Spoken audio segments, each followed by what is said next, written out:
Mad Rapid, India's finest audio wearable brand, starting at 999. ஃபைட்னா fight அப்படின்னு நினச்சிருந்தேன். அப்போ தான் எனக்கு புரிஞ்சுது அது கிடையாது. நம்மக்கிட்ட இருந்து எடுக்கப்பட்டது வந்து ஹாப்பினஸ் தான்.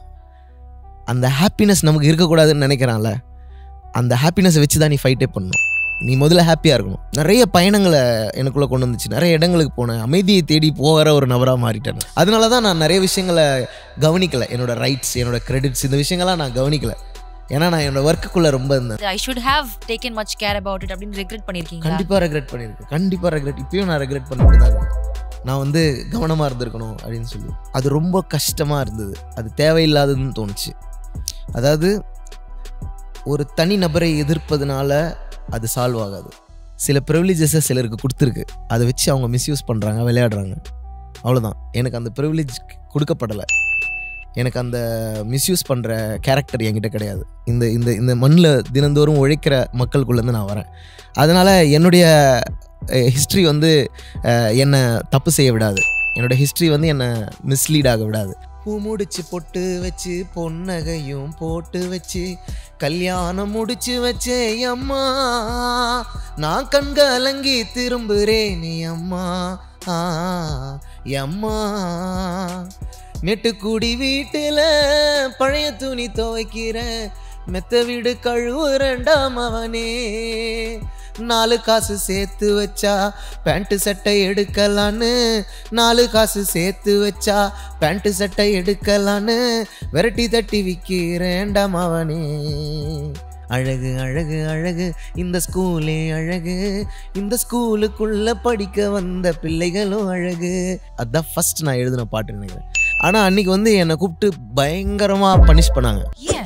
சேரியில் பாடுற பாட்டு எடுத்துன்னு வந்து பாடுற, நீ வந்து ஒரு கானா பாட்டு எடுத்துன்னு வந்து பாடுற, நீ வந்து ஒரு பொறுக்கி மாதிரி பாடின அப்படின்னு சொல்லி என்னை வந்து சொன்னாங்க. அதாவது மற்றவங்களாம் வந்து பாரத மாதா பற்றி பாடுறாங்க, மற்றவங்களாம் எவ்வளோ பாரதியார் பாட்டு பாடுறாங்க, நல்ல பாட்டு பாடுறாங்க, நீ வந்து இந்த மாதிரி வந்து ஒரு மட்டமான ஒரு இசை வடிவத்தை எடுத்துன்னு வந்து பாடுறன்றதுக்காக அவங்க என்னை திட்டினது தான் வந்து ரொம்ப என்னை ஹர்ட் பண்ண அந்த ஃபஸ்ட்டு இன்ஸ்டன்ஸ். எல்லா மாணவர்களும் ஒரே கிளாஸில் இருக்கலாம், ஆனால் எல்லோரும் ஒரே வீட்டிலேருந்து வரதில்லை. அது டீச்சருக்கு தெரியணும். ஒரு குழந்தை இன்ஃபீரியராகவே வளர்க்கப்பட்டிருக்கும், ஒரு குழந்தை சுப்பீரியராகவே வளர்க்கப்பட்டிருக்கும். இது ரெண்டுத்தையும் பேலன்ஸ் பண்ணணும்னா நீ சுப்பீரியர் குழந்தைக்கு சொல்லிக் கொடுக்கணும். நீ சுப்பீரியராக இருக்கிறதுனால இன்ஃபீரியருக்கு என்ன பிரச்சனைன்னு you have to teach them. அதுதான் எஜுகேஷன். நீ இந்த சோஷியல் பேலன்ஸை கொண்டு வராமல் வெறும் நாலேஜை கொடுக்குறன்ற பேரில் சயின்ஸை மட்டும் எடுத்துகிட்டு போய் அவங்ககிட்ட வைக்க முடியாது. எங்கள் சைல்டுஹுட்டில் நாங்களாவே இல்லை. ஆக்சுவலி எங்கள் சைல்டுஹுட்டில் நீங்கள் வந்து நீ டாக்டர் ஆகிடுவியா, இன்ஜினியர் ஆகிடுவியா, இது ரெண்டுமே எங்களுக்கு தெரியாது. இதை தாண்டி வேற ஒரு இடத்துல இப்போ உட்காந்துருக்கோம். ஒருத்தன் ஆர்டிஸ்ட் ஆகிறான் அப்படிங்கிறது வந்து ஆபத்தாகிறான்ற மாதிரி அவங்களுக்கு ஃபீல் ஆகிருக்கு. ஃபாரஸ்ட்னா there needs to be every plant, not only a particular plant. இப்படி நமக்கு நேச்சர்லேருந்து நிறைய லெசன்ஸ் கிடைக்கும்போது இந்த என்விரான்மெண்ட்டுக்குள்ளே நம்ம வளர வைக்கப்பட்டிருக்கோம். பட் என்னுடைய முன்னோர்களுக்கு அப்படியான என்விரான்மெண்ட் கிடைக்கல. I mean a better environment than my grandfather. ஒருவேளை நானும் படிக்கலைன்னா எனக்கும் அப்படி தான் ஆயிருக்கும். எல்லாருக்குமே தெரியும் ஒருத்தனை பாகுபாடு காட்டுறது தப்புன்னு சொல்லி. ஆனாலும் நம்ம இந்த மாஸ் ஃபாலோயிங்காக, ஒரு கெத்துக்காக, ஒரு தேவையில்லாத பெருமைக்காக அதை வந்து ஃபாலோ பண்ணுறோம். அந்த தேவையில்லாத பெருமை பல உயிர்களை எடுக்குது. அதுதான் பிரச்சனை.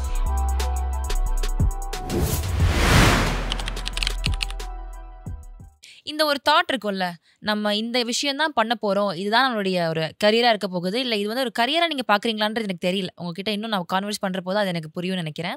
But your intention of being in this, choosing this, how do this happen, எதுக்காக இது பண்ணுறீங்க? இனிஷியலாக அந்த ஒரு ஸ்பார்க் இருக்கும். ஏன்னா உங்கள் கதை எனக்கு தெரியும். நீங்கள் வந்து MBA முடிச்சுட்டு IAS கோச்சிங்க்கு போயிட்டு இருந்தீங்க. ஸோ உங்களுடைய ட்ராக் வந்து என்டையர்லி டிஃப்ரெண்ட். நீங்கள் இதுக்குள்ளே வர்றதுக்கான வாய்ப்பு இல்லை. ஃபேமிலியிலையுமே பின்புல் வந்து அந்த மாதிரி ஆர்டிஸ்டிக் குடும்பம் கிடையாது.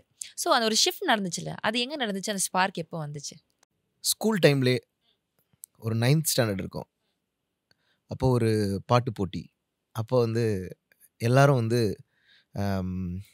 பாரதியார் பாடல்கள், தேசப்பற்று பாடல்கள் இந்த மாதிரி பாடணும்னு சொன்னாங்க. அப்போ எல்லா பசங்களும் அதில் பேர் கொடுக்குறவங்கெல்லாம் வந்து பாடினாங்க.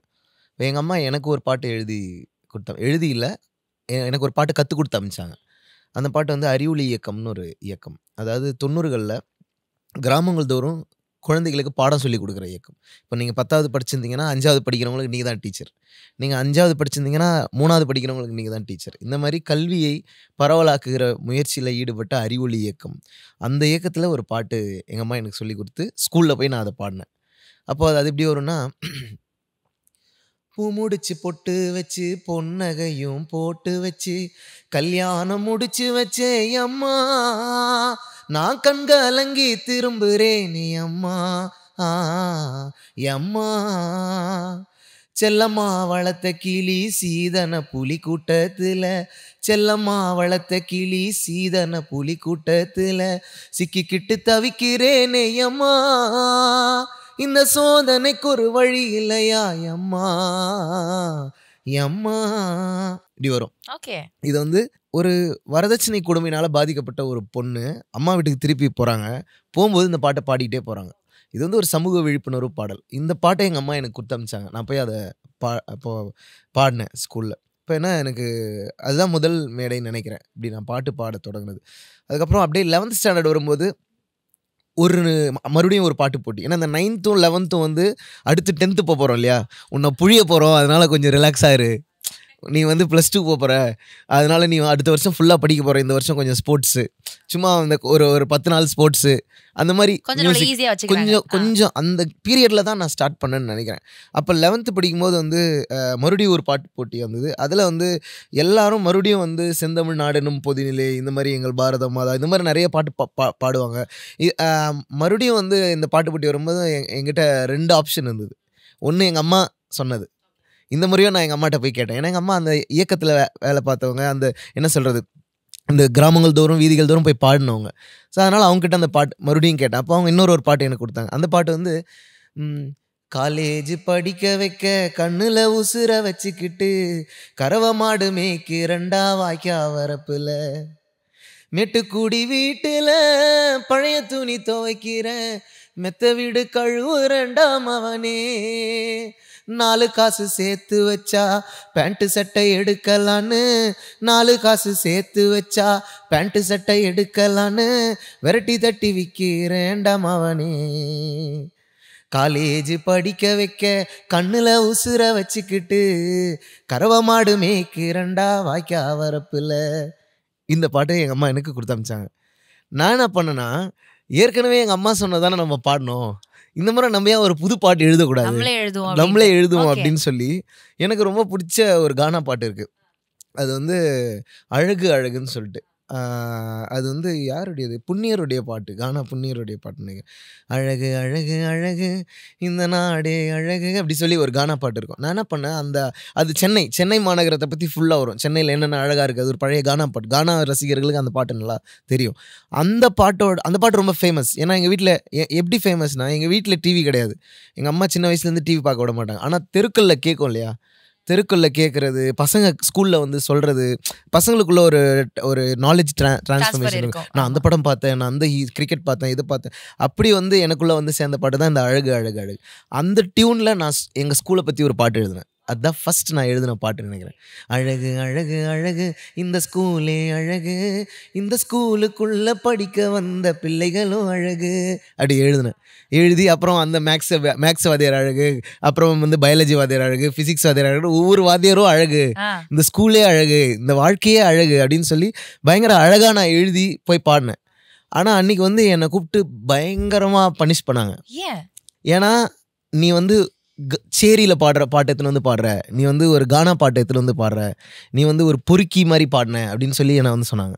அதுதான் என்னுடைய லைஃப்பில் வந்து ஃபஸ்ட் டைமாக நான் எழுதின பாட்டு. அந்த ஃபஸ்ட்டு பாட்டே வந்து இட் வாஸ் டிஸ்ட்ரக்டட், அது அந்த first ஸ்பார்க்கே.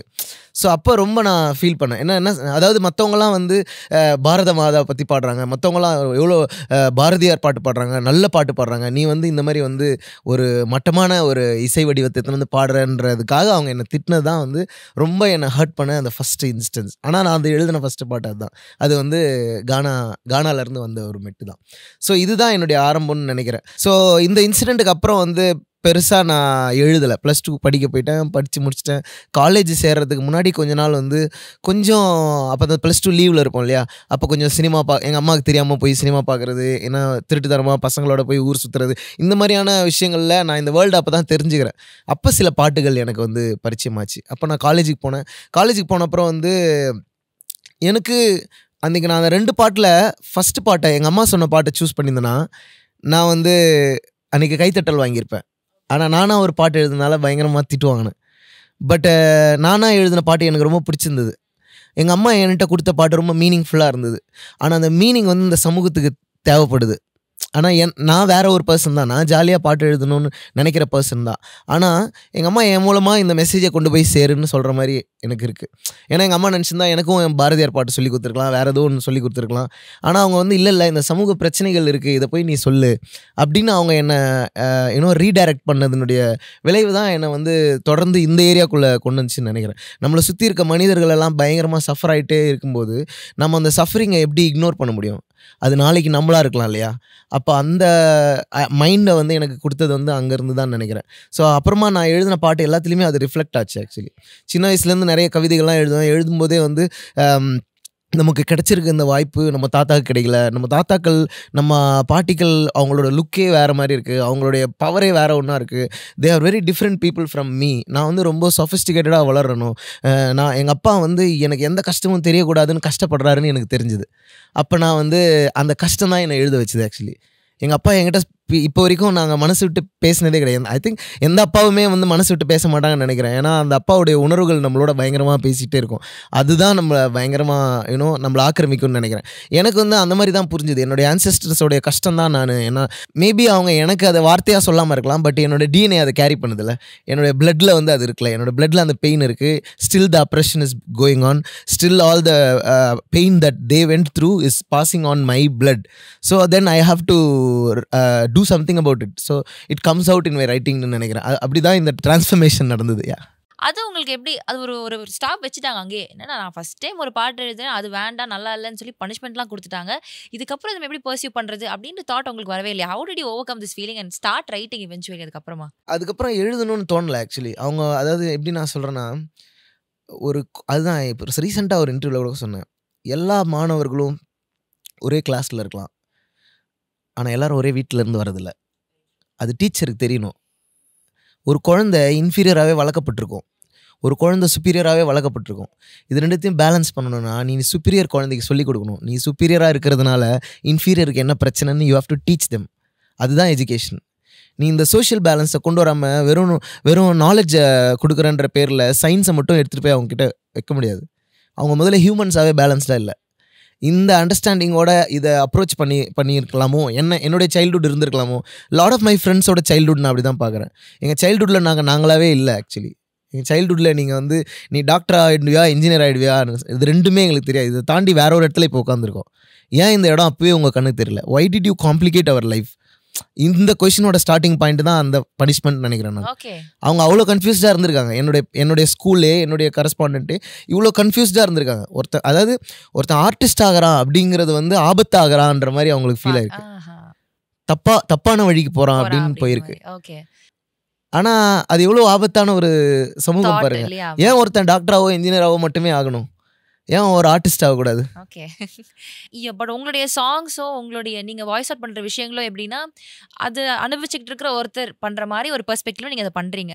So how did you come to know இவ்வளோ ஸ்ட்ரகிள்ஸ் இருக்குது, இந்த விஷயங்கள் நம்ம நிஜமாவே போயிட்டுருக்கு வாழ்க்கையில், இந்த இன்சிடென்ட்ஸ் எல்லாம் என் ஃபேமிலிக்குள்ளேயே நடந்திருக்கு அப்படின்ற ஒரு விஷயம் உங்களுக்கு தெரிய வந்திருக்கும்ல, தட் என்லைட்மெண்ட் பாயிண்ட்னு இருக்கும்ல லைஃப்பில். கேன் யூ ஜஸ்ட் சே இந்த ஒரு மொமெண்ட்டில் இதெல்லாம் நடக்குது நான் ரியலைஸ் பண்ணேன் ஆக்சுவலி அப்படி ஏதாவது இருக்குதா உங்கள்கிட்ட? அது நிறைய டாட்ஸ் சொல்லலாம். ஒரு நாள் ஒரு இன்சிடென்ட் கிடையாது. இட்ஸ் கிராஜுவலி அந்த ஃபீலிங் நமக்குள்ளே வந்து சேரும். நம்முடைய ஃப்ரெண்ட்ஸு, நம்ம பழகிற நண்பர்கள் நம்மக்கிட்ட எப்படி இருக்காங்க, நம்ம ஹவு டு வி கனெக்ட், நம்ம உண்மையாகவே மனதார நட்பு பாராட்டுறோமா இல்லை ஒரு சேவியர் மைண்ட் செட்டோட ஃப்ரெண்ட்ஸாக இருக்குமா? Okay, I don't get that savior mindset. What is See, இப்போ வந்து நம்ம வந்து பல பிரிவினைகள் உள்ள சமூகத்திலேருந்து வரோம். Okay. இப்போது ஆஸ் அ ஹியூமன்ஸாக நம்ம எல்லாரும் ஒன்று சேரும்போது என்னுடைய ஹிஸ்ட்ரின்னு ஒன்று இருக்குது, உங்களுடைய ஹிஸ்ட்ரின்னு ஒன்று இருக்குது. உங்களுடைய ஹிஸ்ட்ரியை நான் ரெஸ்பெக்ட் பண்ணாமல், உங்களுடைய ஹிஸ்ட்ரியை நான் அக்செப்ட் பண்ணாமல், உங்களோட மேலோட்டமான வெறுமனே ஃப்ரெண்ட்ஸாக மட்டும் இருந்தேன்னு சொன்னால் that doesn't work. It should be with proper understanding of you know இந்த உங்களோட ஹிஸ்ட்ரியை நான் புரிஞ்சுக்கணும், என்னோட ஹிஸ்ட்ரியை நீங்கள் புரிஞ்சுக்கிட்டா தான் அந்த ரியலான ஹியூமன் கனெக்ஷன் ஏற்படுதுன்னு நினைக்கிறேன். அப்படியான ஒரு ரியல் ஹியூமன் கனெக்ஷனை ஏற்படுத்துகிற ஒரு சூழ்நிலை தான் வந்து கரெக்டான ஹியூமன் என்விரான்மெண்ட் நினைக்கிறேன். ஒரு ப்ராப்பரான என்விரான்மெண்ட் நமக்கு இருக்கணும். ஒரு நல்ல செடி வளரணும்னா அது இந்த entire environment is contributing to it, not only one. அதே மாதிரி ஒரு ப்ராப்பரான ஃபாரஸ்ட்னா there needs to be every plant. Not only a particular plant. அப்படி இப்படி நமக்கு நேச்சர்லேருந்து நிறைய லெசன்ஸ் கிடைக்கும்போது இந்த என்விரான்மெண்ட்டுக்குள்ளே நம்ம வளர வைக்கப்பட்டிருக்கோம். பட் என்னுடைய முன்னோர்களுக்கு அப்படியான என்விரான்மெண்ட் கிடைக்கல. I am in a good better environment than my grandfather. So this shift happened not one night. It has been through a lot of struggle. என்னுடைய லைஃப்பில் அந்த ஸ்ட்ரகிள் எதையுமே நான் பார்க்கலனாலும் அதனுடைய traces it follows me. Something is happen to my brother, not me. I am safe because I'm educated. What is happening to my brother who didn't get educated? What is happening to the people who are still not got educated? இன்னும் கல்வி பெறாத மக்களுக்கு இவ்வளோ கொடுமைகள் நடந்துன்னு இருக்கு இல்லையா? அப்போ அதுதானே அதுவும் என்னுடைய எக்ஸ்பீரியன்ஸ் தானே. ஒருவேளை நானும் படிக்கலைன்னா எனக்கும் அப்படி தான் ஆயிருக்கும், எங்கள் அப்பா படிக்கலைன்னா எனக்கும் அப்படி தான் ஆயிருக்கும். ஸோ அதை தான் நான் வந்து நான் ஒரு மீடியம் தான் நினைக்கிறேன். I am just a medium. அதை ரிஃப்ளெக்ட் பண்ணுற ஒரு மீடியம் தான். ஆக்சுவலி எல்லாருமே மீடியம் தான். ஆனால் நம்ம போய் பேசுகிறோம், நம்ம மாற்றி பேசுகிறோம். எல்லாருக்குமே தெரியும் ஜாதி பார்க்குறது தப்புன்னு சொல்லி, எல்லாருக்குமே தெரியும் ஒருத்தனை பாகுபாடு காட்டுறது தப்புன்னு சொல்லி. ஆனாலும் நம்ம இந்த மாஸ் ஃபாலோயிங்காக, ஒரு கெத்துக்காக, ஒரு தேவையில்லாத பெருமைக்காக அதை வந்து ஃபாலோ பண்ணுறோம். அந்த தேவையில்லாத பெருமை பல உயிர்களை எடுக்குது. அதுதான் பிரச்சனை. அந்த தேவையில்லாத பெருமை மனிதர்களுடைய நிம்மதியை கெடுக்குது, மனிதர்களுடைய நிலங்களை பிடுங்குது. நம்ம மைண்டுக்குள்ளே வச்சிருக்கிற எங்கேயோ ஒரு மூலையில் வச்சிருக்க அழுக்கு பல பேரோட ரியல் லைஃப்பை வந்து அஃபெக்ட் பண்ணிகிட்டு இருக்கு. ஸோ அந்த ஒரு அதுக்கு நடுவில் தான் நான் வாழ்ந்துகிட்டு இருக்கேன். ஆனால் நான் சேஃபாக இருக்கேன். பட் இந்த சேஃப்டி எல்லாருக்கும் இல்லை. நான் வந்து ஒரு 1% இருக்கேன்னு சொல்லலாம். அது ஏன்னு தெரியல. நான் என் ஃப்ரெண்ட்ஸ் கிட்ட அடிக்கடி சொல்லுவேன், வாட் இஸ் 1%, 3%, அதெல்லாம் எனக்கு தெரியாது. பட் நான் சொல்லுவேன், நாம் இருக்க மாதிரி சேஃப்டியாக எல்லோரும் இங்கே இல்லை. ஆனால் எனக்கு இந்த சேஃப்டி கிடைக்கிறதுக்கு என்னுடைய ஆன்சஸ்டர்ஸ் பயங்கர ரிஸ்க் எடுத்திருக்காங்கன்னு தெரியுது. My parents had taken so much risk. So அதை வந்து நான் எப்படியாச்சும் சொல்லி ஆகணும். அந்த கதையை நான் சொல்லி ஆகணும். அதை நான் சொன்னால் தான் அடுத்தவங்களும் ஓப்பன் அப் பண்ணுவாங்க. திஸ் இஸ் வெரி ட்ரூ ஆக்சுவலியா. இப்போ வந்து ஒரு இண்டிபெண்டன்ட் சிங்கராக வரீங்க அப்படின்றப்போ, at least in India I believe சவுத்தில் வந்துட்டு there is no much scope, ஒரு சப்போர்ட் பெருசாக மற்ற கமர்ஷியல் சினிமா கொடுக்குற மாதிரி உங்களுக்கு இல்லை. அப்படின்றப்போ இண்டிபெண்டன்ட் ஆர்டிஸ்ட்டாக நீங்கள் வந்து நீங்கள் சொல்கிறீங்க தட் ஐம் செக்யூர், நான் ஒரு நல்ல நிலைமையில் இருக்கேன் அப்படின்னா கூட there's is struggle that's going on இல்லையா? இட்ஸ் நாட் உங்களுக்கான ஒரு வீடியோ வந்துருச்சுன்னு சொல்ல முடியாது. இப்போ கூட ஈஸியாக யூ கேன் ஜஸ்ட் ஒரு 4-5 ஆல்பம் ப்ரொடியூஸ் பண்ண முடியுதுன்னா there is still lot of struggle. So அந்த இண்டிபெண்டன்ட் ஆர்டிஸ்ட் அப்படின்றவங்களுக்கான ஸ்ட்ரகிள் உங்களோட பெர்ஸ்பெக்டிவ்ல எப்படி இருக்குது? என்னென்ன பண்ணால் தேர் கேன் பி பெட்டர்மெண்ட்ஸ்? நீங்கள் உங்களுடைய பர்சனல் எக்ஸ்பீரியன்ஸ் எல்லாம் ஷேர் பண்ணுவீங்க? இண்டிபெண்டன்ட் ஆர்டிஸ்டோட பெரிய ஸ்ட்ரகிளே வந்து அந்த பாட்டை எப்படி ப்ரொடியூஸ் பண்ணுறது, தன்னுடைய பாட்டை எப்படி மக்களுக்கு எடுத்துகிட்டு போய் சேர்க்கறது. அப்போது ஒரு பாட்டை ப்ரொடியூஸ் பண்ணுறதுக்கு முதல்ல அந்த பாட்டை எழுதக்கூடிய ஒர்க்கை முடிக்கணும். அதுக்கப்புறம் அதை ப்ராப்பராக கம்போஸ் பண்ணணும். இந்த இடங்களில் வந்து நம்ம ஃபஸ்ட்டு பெட்டர் ஆகணும்னு நினைக்கிறேன். இதை நம்ம நல்லா பண்ணிட்டோன்னு சொன்னால் அந்த சாங்கே நமக்கு ஒரு எனர்ஜி கொடுத்துரும் இது எல்லாத்தையும் பண்ணுறதுக்கு. நம்ம போய் இதை புஷ் பண்ணணும்னு அவசியம் இல்லை. நான் கற்றுக்கிட்டது, இதை நான் ஒரு 7 வருஷம் எடுத்து கற்றுக்கிட்டதை ஜஸ்ட் லைக் இப்படி ஈஸியாக சொல்கிறேன். நீங்கள் நல்ல பாட்டு பண்ணால் அந்த பாட்டு நம்மளை கொண்டு போகும். அந்த பாட்டுக்கு ஒரு எனர்ஜி இருக்கு. This is actually very interesting. நீ நல்லா வேலை பண்ண அதுக்கான அங்கீகாரம் உன்னை தேடி வரும்ன்ற மாதிரி ஒரு விஷயம் இல்லையா? ஆமாம். பட் நானே இதை ரொம்ப லேட்டாக தான் ரியலைஸ் பண்ணுறேன். இன்னும் நான் அதை ப்ராக்டிஸ் பண்ணிக்கிட்டு இருக்கேன். நான் வந்து இதை மற்றவங்களுக்கு சொல்கிறதுக்கு முன்னாடி எனக்கும் சேர்த்து தான் சொல்லிக்கிறேன். ஒழுங்காக நம்ம ஒரு பாட்டை உருவாக்கும் பொழுது அதில் கிடைக்கிற மகிழ்ச்சி வந்து அந்த பாட்டோட வெற்றி கிடைக்கிற மகிழ்ச்சி அங்கேயே நமக்கு கிடைச்சிரும்.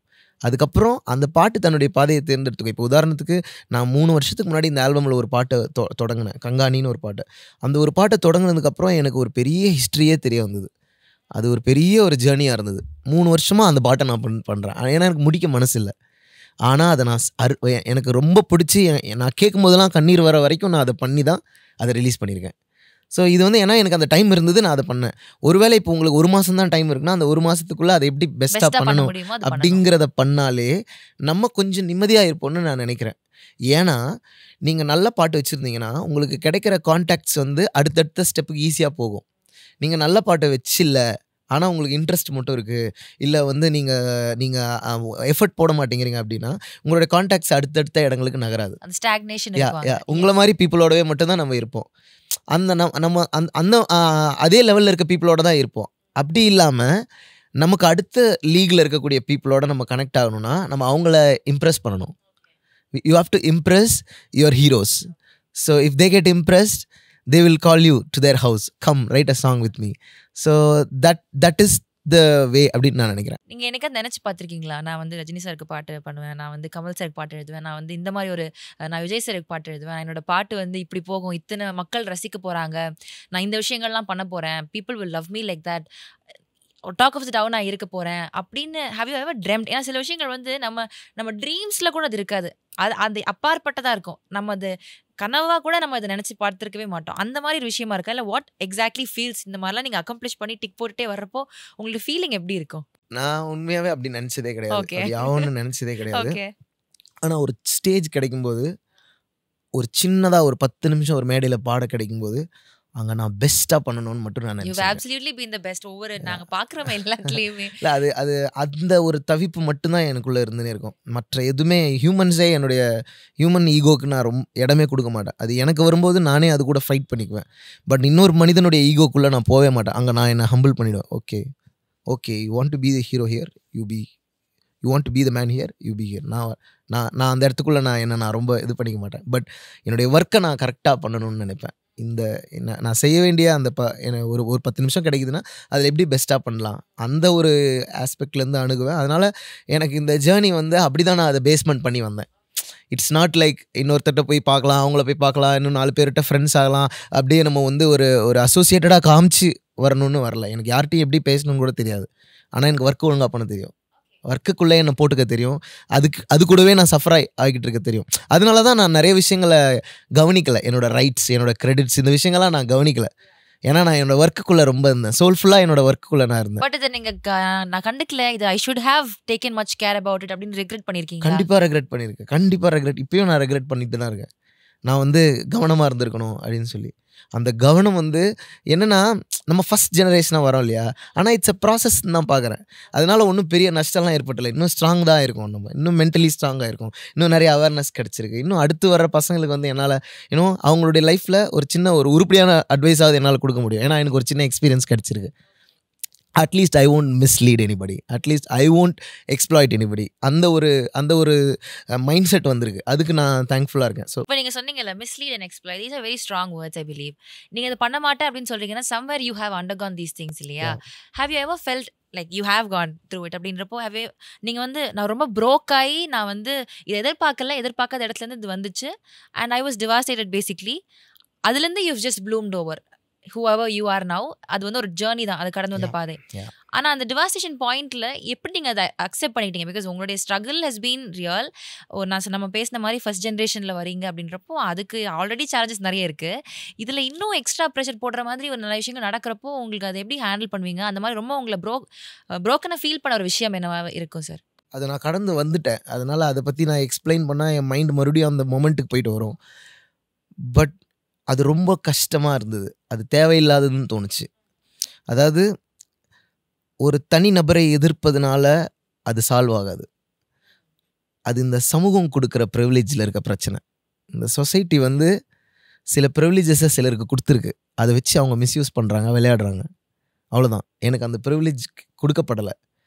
எனக்கு அந்த மிஸ்யூஸ் பண்ணுற கேரக்டர் என்கிட்ட கிடையாது. நான் வேறு ஒரு ரூட்லேருந்து வந்திருக்கேன். என்னோடய ரூட்ஸ் வந்து I am from the working class.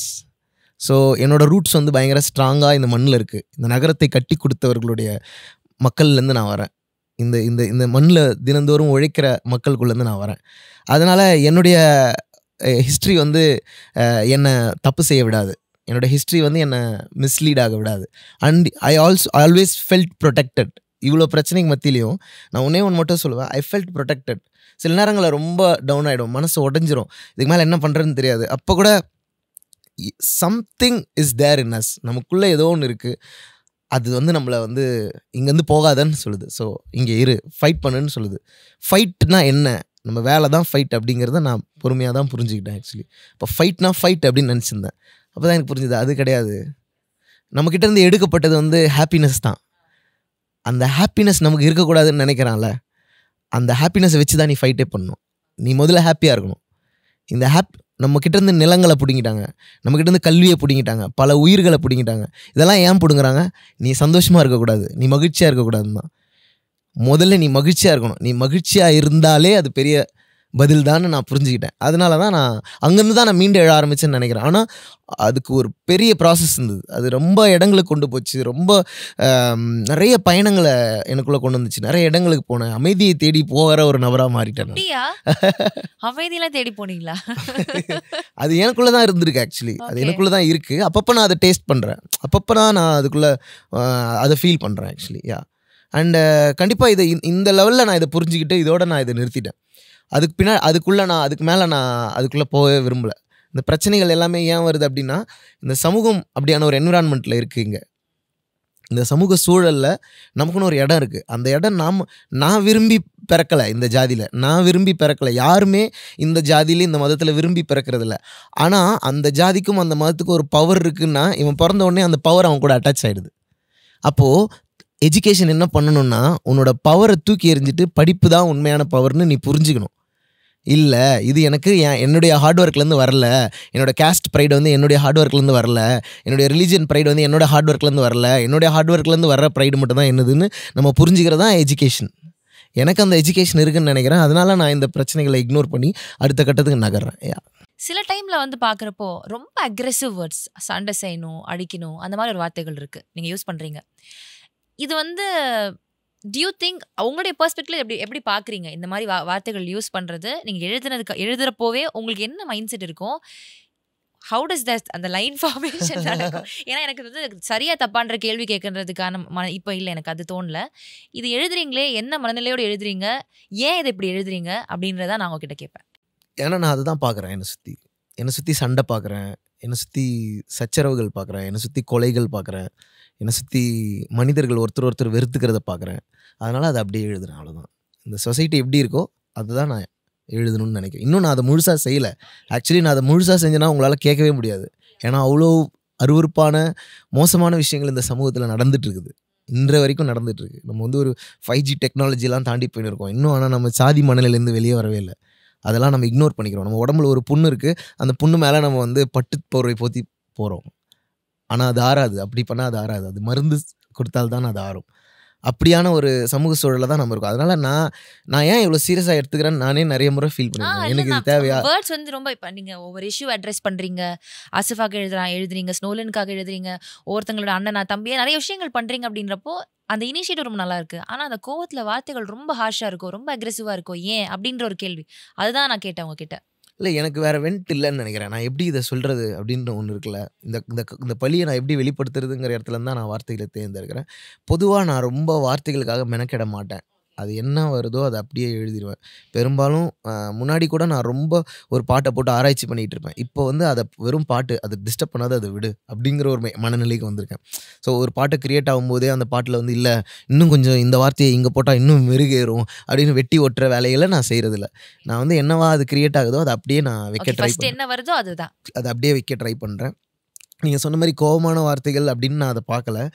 என்னை சுற்றி நடக்கிறது அதுவாக தான் இருக்குது. அதான் எனக்கு உங்களுடைய சைடு ஆஃப் ஸ்டோரி என்னன்னு தெரிஞ்சுக்கணுன்றதுக்காக தான் இந்த கேள்வியை நான் கேட்டேன். எஸ், உங்கள் பாடல்கள் மூலமாகவோ உங்களுடைய வேலைகள் மூலமாகவோ நீங்கள் நினச்ச விஷயத்தை நீங்கள் அடைஞ்சிருக்கீங்களா? இல்லை அதில் அட்லீஸ்ட் அந்த ஒரு ஜேர்னி ஸ்டார்ட் ஆகுது ஆயிருக்கா? நீங்கள் பர்சனலாக ஃபீல் பண்ணியிருக்கீங்களா? அப்படி இல்லை, நம்ம என்ன ஆகணும்னு நினைக்கவே விடலையே நம்மளை சின்ன வயசில். நீ என்ன ஆகணுங்கிறதே பெரிய குழப்பம் தானே. உனக்கு என்ன பிடிக்கும்னா உனக்கு 10 ஆப்ஷன் இருந்தால் தான் நீ சூஸ் பண்ண முடியும். முன்னாடி வைக்கப்பட்ட ஆப்ஷனே 2 தான். முன்னாடி வைக்கப்பட்ட ஆப்ஷனே 1 தான். அதனால் நான் இன்ஜினியரிங் முடிச்ச அப்புறம் தான் எனக்கு புரிஞ்சுது நான் இன்ஜினியரிங்க்கு லாய்க்கே இல்லைன்னு சொல்லிட்டு. என்னுடைய கோர்ஸே அது கிடையாது அப்படின்னு சொல்லி. ஆனால் அங்கே தான் கல்ச்சுரல்ஸ் நடந்தது, அங்கே தான் நான் பாட்டு பாடினேன். ஸோ நான் ஒரு ராங்கான பாதையில் போய் ரைட்டான ரூட்டை பிடிச்சிக்கிட்டேன். அது எல்லாருக்கும் அப்படி இருக்கணும்னு அவசியம் இல்லை.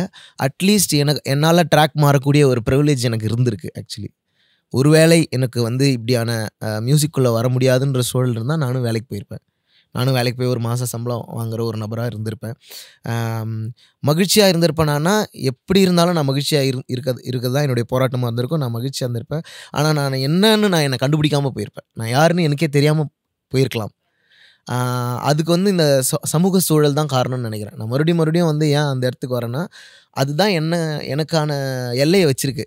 நீ இவ்வளோ தெரிஞ்சுக்கிட்டா போதும், நீ இவ்வளோ தூரம் வந்தால் போதும், நம்மளாம் மியூசிக்குள்ளே போகக்கூடாது, நம்ம இப்படி இருக்கக்கூடாது, நம்ம அப்படி போகக்கூடாது, நம்ம இது சாப்பிடக்கூடாது. எல்லாத்துக்கும் பின்னாடியும் நிறைய சோஷியல் கண்டிஷனிங்குள்ளே இருந்ததுனால எது வேணும் அப்படின்னு தெரில. இப்போது ஒரு இடத்த வந்து சேர்ந்துருக்கோம், இது நம்மள்தான்னு தெரில, இதுதான் நம்மளா அப்படின்னு தெரில, ஏன் இங்கே நம்ம இருக்கக்கூடாதுன்னு நினைக்கிறாங்கன்றது தெரில, ஏன் இந்த இடத்துக்கு நம்ம வர்றது வந்து பிடிக்கல அப்படின்னு தெரில. ஸோ அதனால் நம்ம முதல்ல நம்மளை நேசிக்கிறோம், நமக்கு நம்மளை பிடிச்சா போதும் அப்படிங்கிற இடத்துக்கு இப்போ வந்தாச்சு. அதனால் நான் என்ன சிங்கராக இருந்தாலும் சரி, இல்லை நான் வேறு ஃபீல்டுக்குள்ளே போனாலும் சரி, என்ன ஃபீல்டுக்குள்ளே போனாலும் நான் இதே மனநிலையோட தொடர்வேன் தான் நினைக்கிறேன். ஸோ எஸ், அபவுட் வள்ளியம்மா பேராண்டி 12 அழகான பாடல்கள் இருக்குது. ஸோ வள்ளியம்மா பேராண்டின்ற பேர் நீங்கள் நிறைய இடத்துல சொல்லியிருக்கீங்க. இப்போது பாட்டி கூட வந்து ஒரு இதாக ரொம்ப க்ளோஸ் பாண்டிங் அப்படின்னு. எனி பர்டிகுலர் திங், பாட்டி கூட இருந்த இந்த பர்டிகுலர் அனுபவம் அது கூட என் வாழ்க்கையை ஷேப் பண்ணுறதுக்கு ஒரு ஸ்டார்டிங் பாயிண்ட்டாவோ இல்லை ஒரு என் ஜேர்னியில் அது முக்கியமான ஒரு புள்ளியாக இருக்குது.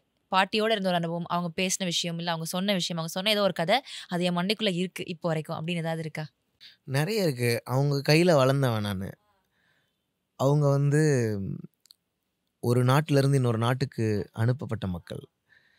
ஆனாலும் இன்னை வரைக்கும் அவங்க ஒரு அறத்தோடு இருக்காங்க, யாரையும் சுரண்டாமல் இருக்காங்க, எந்த விதமான இயற்கைக்கு எதிர் இல்லாமல் இருக்காங்க. அப்படி தான் நான் பார்க்குறேன். இயற்கையோடு இருக்காங்க, மனிதனை சமமாக பார்க்குறாங்க, எல்லாரையும் நேசிக்கிறாங்க. இந்த பண்புகள் எதையுமே மாற்றிக்கல. இவ்வளோ ஆப்ரேஷனை தாங்கின பிறகு கூட கரப்ட் ஆகாத ஒரு பியூர்னஸ்ஸை நான் பார்க்குறேன் அவங்ககிட்ட. அப்படி தான் என்னை அவங்க ஃபேசினேட் பண்ணுறாங்க. அந்த ஹிஸ்ட்ரியை நான் அப்படி தான் தெரிஞ்சுக்க பார்த்தேன். ஏன் இப்படி இருக்கணும், எதனால் இவங்களுடைய கேரக்டர்ஸ்லாம் இவ்வளோ ஸ்ட்ராங்காக இருக்குது, அந்த ஸ்ட்ரென்த்லேருந்து தான் நான் வந்திருக்கேன். ஆக்சுவலி என்னோடய ஃபேமிலியில் இருக்கக்கூடிய விமனோட ஸ்ட்ரென்த் தான் நான். என்னோடய ஃபேமிலியில் இருக்க விமன் தான் எனக்கான பவர் தந்துட்டுருக்காங்க. அவங்கக்கிட்ட இருந்து தான் நான் இதை வாடகைக்கு தான் வாங்கிட்டு வரேன், அந்த எனர்ஜி. ஆக்சுவலி ஏன்னா அவங்க அளவுக்கு ஸ்ட்ராங் நான் கிடையாது. என் குடும்பத்தில் இருக்க பெண்கள் அளவுக்கு நான் ஸ்ட்ராங் கிடையாது. இதை நான் ஒத்துக்கிறேன். ஏன் ஒத்துக்கிறேன்னா, நான் அதுக்கான பதிலாக இருக்கேன். I am the answer for it. எங்கள் பாட்டியோட தைரியம் தான் நான். என்னுடைய லைஃப்பை ஷேப் பண்ணது வந்து என்னை சுற்றி இருக்க எங்கள் அம்மா, எங்கள் அக்கா, எங்கள் பாட்டி, எங்கள் பெரியம்மா, இவங்க தான். எங்கள் சித்தி, எங்கள் அத்தை, எங்கள் ஆயா, இவங்க எல்லாரும் ஸ்டார்ஸ் மாதிரி இருக்காங்க எனக்கு. ஏன்னா அவங்க எவ்வளோ வறுமை வந்த போதும் உறுதியாக இருந்தாங்க, கடுமையாக உழைச்சாங்க. காலையில் 6 மணிலேருந்து இரவு 7-8 மணி வரைக்கும் காட்டு மேட்டில் உழைச்சாங்க. காலில் செருப்பு இல்லாமல் வயல்மேடுகளில் வரப்புகளில் ஓடி ஆடி உழைச்சாங்க. அந்த உழைப்பினுடைய விளைவாக தான் நான் இங்கே உட்காந்துருக்கேன். ஸோ அதனால் அதை பற்றி நான் பேசணும், அதை வந்து நான் சொல்லணுங்கிறது வந்து எனக்கு ஒரு வளர தோணுன ஒரு விஷயந்தான். ஒரு பர்டிகுலர் ஈவெண்ட்டுன்னு இல்லை. வள்ளியம்மாள் பாட்டியோட எனக்கு நிறைய இன்சிடென்ட்ஸ். அவங்கக்கிட்ட கேட்டிங்கன்னா என்னை போட்டு பயங்கரமாக கலாய்ப்பாங்க. இவன் ஒரு லொட்டை கையன், இவங்க ஒரு பாலுவாய, இப்படி தான் சும்மா என்னை எப்போ பார்த்தாலும் வந்து ஃபோட்டோ எடுத்துன்னு இருப்பான் அப்படின்னு சொல்லுவாங்க. ஆனால் ஏன்னா நான் என்னுடைய வாழ்க்கையை அழகாக்கியது அந்த சுருங்கிய முகம் தான் நினைக்கிறேன். அதனால் நான் வந்து அதை எப்போதும் ரசிச்சுக்கிட்டே இருக்கேன். எங்கள் பாட்டியை வந்து நான் எப்போவும் சொல்லிக்கிட்டே இருப்பேன். ஏன்னா லைஃப்பை திருப்பியும் ஆரம்பித்து வர்றது அவ்வளோ சாதாரண விஷயம் கிடையாது. ஒரு நாடற்றவர்களாக மாறுறதுங்கிறது சாதாரண பெயின் கிடையாது. தேயிலை தோட்டங்களில் வேலை செய்துட்டு இருக்கிற மக்கள் வந்து அவங்களுடைய வாழ்க்கையை பற்றி நம்ம படிக்கணும், அவங்களுடைய வாழ்க்கையை பற்றி நம்ம தெரிஞ்சுக்கணும். 200 ஆண்டு கால ஹிஸ்ட்ரி ஆஃப் ஸ்லேவரி இருக்குது தமிழ்நாட்டிலேருந்து 200 வருஷங்களுக்கு முன்னாடி தேயிலை தோட்டங்களில் வேலை செய்கிறதுக்காக லட்சக்கணக்கான மக்களை பிரிட்டிஷ் வந்து அழைச்சிட்டு போனாங்க. அவங்கள அங்கேயே விட்டுட்டு போயிட்டாங்க. இன்று வரைக்கும் லட்சக்கணக்கான மக்கள் அங்கே வந்து நிலம் இல்லாமல் இருக்காங்க. 1000 ரூபா கூலிக்காக ஃபைட் பண்ணிட்டுருக்காங்க. இலங்கையில் 1000 ரூபானா இங்கே என்ன 250 ரூபா, 100 ரூபா. இப்படியான ஒரு வாழ்க்கை சூழலில் வைக்கப்பட்டிருந்த மக்கள்லேருந்து எங்கள் பாட்டி வந்து எங்கள் அம்மாவை படிக்க வச்சு, எங்கள் அம்மா டீச்சர் ஆகி என்னை படிக்க வச்சு நான் இன்றைக்கி ஆர்டிஸ்ட் ஆகிட்டேன். நீங்கள் மேபி நம்ம அதை பார்த்துருக்க மாட்டோம். நம்ம லைஃப்பில் ஜென்ரலாக மீட் பண்ணுற மக்களுக்கு இந்த மாதிரி ஸ்டோரி இருக்குமான்னு கேட்டால் கிடையாது. ஸோ இல்லை, எல்லாருக்குமே இருக்கும். என்னென்னா அது நம்ம ஸ்டோரியை நம்ம வேல்யூ பண்ணுறது இல்லைன்னு தான் நான் ஃபீல் பண்ணுறேன். நம்ம ஸ்டோரியில் ஒரு ஸ்ட்ரகிள் இருக்குது. எங்கள் தாத்தா அப்ரெஸராக இருந்தாருன்னா நான் மன்னிப்பு கேட்பேன் இந்த சொசைட்டிக்கிட்ட. எங்கள் தாத்தா ஒரு வேளை ஒரு அப்பர் கேஸ்ட் அப்ரெஸராக இருந்தாருன்னா, பல பேரை சுரண்டி இருந்தாருன்னா, நான் அவரோட பேரனாக இருந்தேன்னா, எனக்கு இந்த அவேர்னஸ் கிடைச்ச பிறகு நான் மன்னிப்பு கேட்பேன். Sorry, my ancestors made a mistake, I will make sure I will not repeat it அப்படின்னு சொல்லணும். ஆனால் என்னுடைய தாத்தான்மார்கள் வந்து அப்ரெஸ்டாக இருந்திருக்காங்க. அதனால் அவங்களுக்கு எதுலாம் கொடுக்கப்படலையோ அதை நான் கேட்குறேன், கொஸ்டினாக கேட்குறேன் த்ரூ சாங்ஸ். அதை நான் வந்து நீங்கள் கடன் பட்டிருக்கிறீர்கள்னு சொல்கிறேன். அது நீ ஹிஸ்ட்ரி படித்தாதான் புரியும். வேடிக்கையாக பார்த்தா இவன் என்ன எப்போ பார்த்தாலும் இப்படி பேசின்னு இருக்கான், இவங்க என்ன ஜாதி பேசுகிறானா அப்படி தோணும். அது கிடையாது. we will read history together. we will create a balance. நீயும் நானும் சேர்ந்து இதை பண்ணல, நமக்கு முன்னோர்கள் செய்த தவறின் விளைவா நாம வந்து இப்படி ஒரு சமூக சூழல் இருக்கோம். ஆனால் நமக்கு இதை சரி பண்ணுறதுக்கான எனர்ஜியும் எபிலிட்டியும் இருக்குது. அப்போ நம்ம அதை இக்னோர் பண்ணிட்டு போனோம்னா it is going to affect our children. நாளைக்கு அடுத்த தலைமுறையை வந்து இதே சோஷியல் இம்பேலன்ஸ் வந்து அஃபெக்ட் பண்ணும். நம்ம இன்னைக்கு இக்னோர் பண்ணலாம், நமக்கு வேலை கிடச்சிச்சு, நம்ம படிச்சிட்டோம், நம்ம பெரிய ஆள் ஆகிட்டோம், ஓகே சூப்பர், பேங்க்கில் இவ்வளோ பேலன்ஸ் வந்துச்சு, இனிமேல் இதை பற்றி பேசக்கூடாது அப்படின்னு நம்ம எஸ்கேப் ஆகிக்கலாம். ஆனால் இன்னும் சாக்கடையாக தான் இருக்குது. இன்னும் சாதிய மனநிலைகள் மாறாமல் இருக்குது. நாளைக்கு நம்ம குழந்தைகளும் போய் அதில் மாட்டுவாங்க. சைக்காலஜிக்கல் வார் நமக்குள்ளே போயின்னு இருக்கு. உன்னை என்னால் ஃபேஸ் பண்ண முடியல, நீ என்கிட்ட பவர்ஃபுல்லாக நடந்துக்கிற, நீ என் காலை பட்டா நீ சாரி சொல்ல மாட்டேங்கிற, ஏன்னா நீ என்னை அது ஒரு சாதாரணமாக பார்க்குற. இந்த ஒரு மனநிலை இருக்குல்ல, நீ நான் கை கழுவுன இடத்துல நீ கை கழுவ முடியாதுன்னு சொல்கிற. இப்போ நீங்கள் சொல்கிறீங்களே இத்தனை விஷயங்கள், இப்போ you're in a good place, நீங்கள் டச் நல்ல ஒரு இடத்துல இருக்கீங்க அப்படின்றப்போ, இப்போவும் என்னைக்காச்சும் இந்த மாதிரி நான் இன்சிடென்ட்ஸை கடந்து தான் வரேன் ஏஞ்சலன், இவ்வளோ நான் ட்ராவல் பண்ணி நான் இவ்வளோ பொசிஷன் பண்ணக்கப்புறமே எனக்கு இந்த விஷயங்கள் சில விஷயங்கள் என்னை பாதர் பண்ணுது, சில விஷயங்கள் இப்படி நடக்குது அப்படின்னு இருக்கா? நிறைய இருக்கு. யா ஆனால் என்னன்னா அதை எப்படி ப்ராசஸ், அதை எப்படி ஃபைட் பண்ணுறதுன்னு நான் புரிஞ்சுக்கிட்டேன். சின்னதாக பவர் இம்பேலன்சஸ் வரும்போது கூட அதை எப்படி நம்ம வந்து ஃபேஸ் பண்ணுறது. என்ன பண்ணுவீங்க இந்த மாதிரி ஏதாவது ஒரு ஸ்லைட் இன்சல்ட் பண்ணுற மாதிரி ஒரு கெஸ்டர் ஏதோ ஒன்று பண்ணுறாங்க, ஏன்னா சின்னதாக பண்ணுற ஒரு லுக்கே நம்மளை அன்கம்ஃபர்டபுளாக ஃபீல் பண்ண வைக்கும் அப்படின்றத நான் ஸ்ட்ராங்காக நம்புகிறேன்.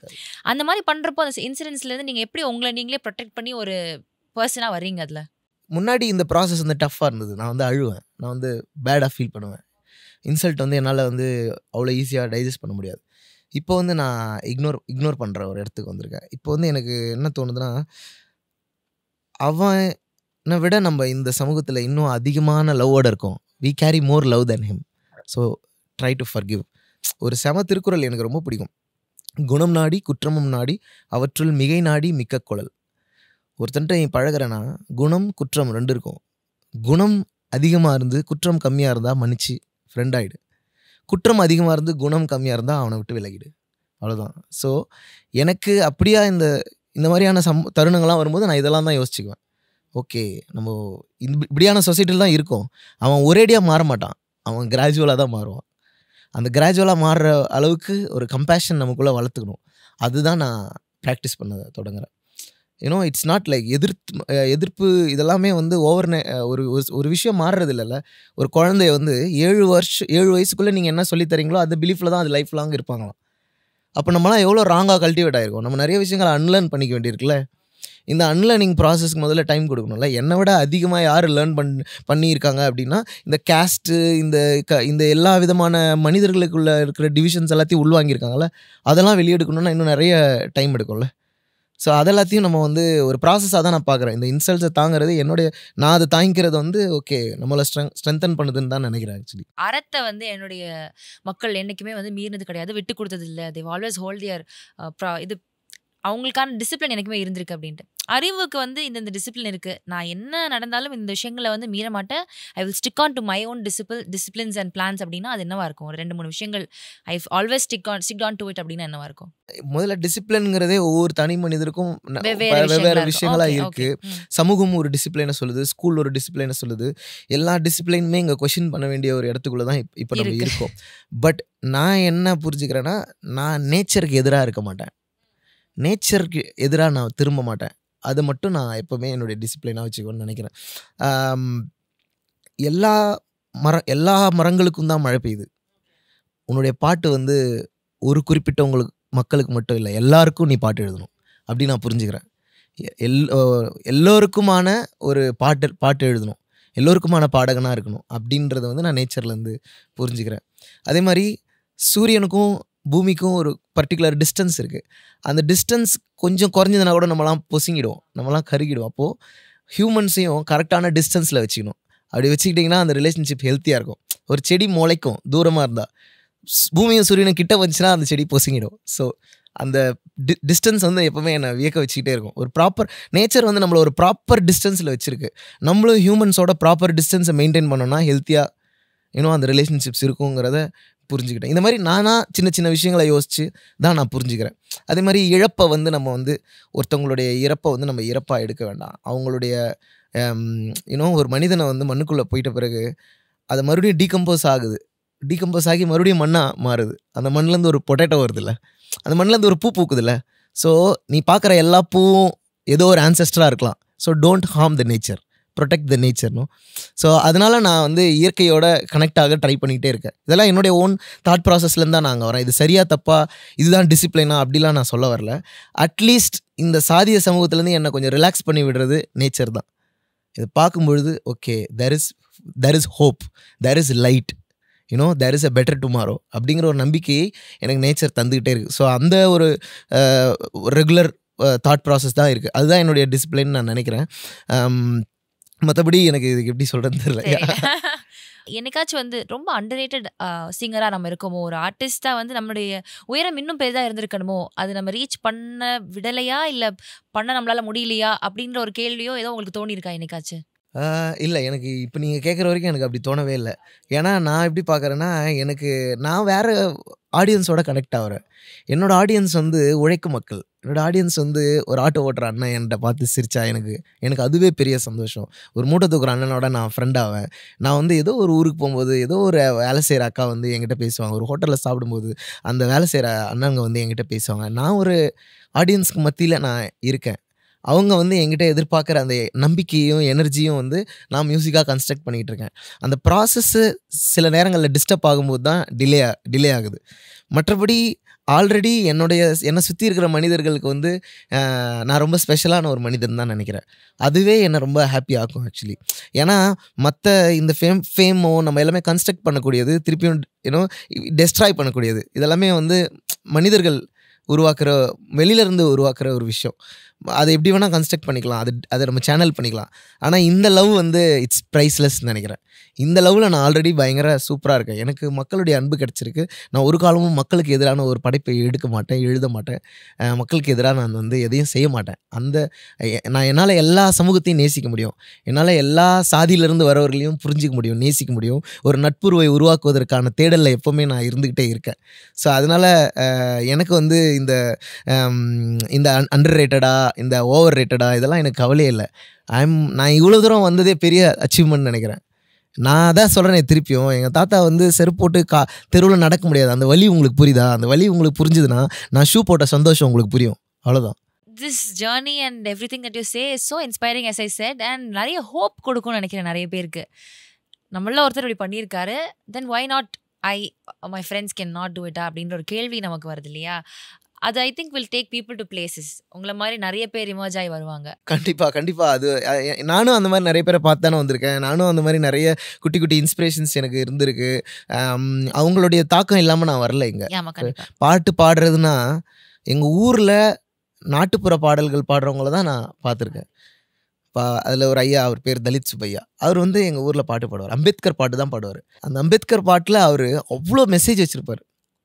அவ்வளோ மெசேஜ் இருக்கும். அதாவது சிங்கத்தை அதன் குகையில் சந்திப்பது வீரமடா வீரமடா, அம்பேத்கர் சந்தித்த விவரம் கேளுங்கடா.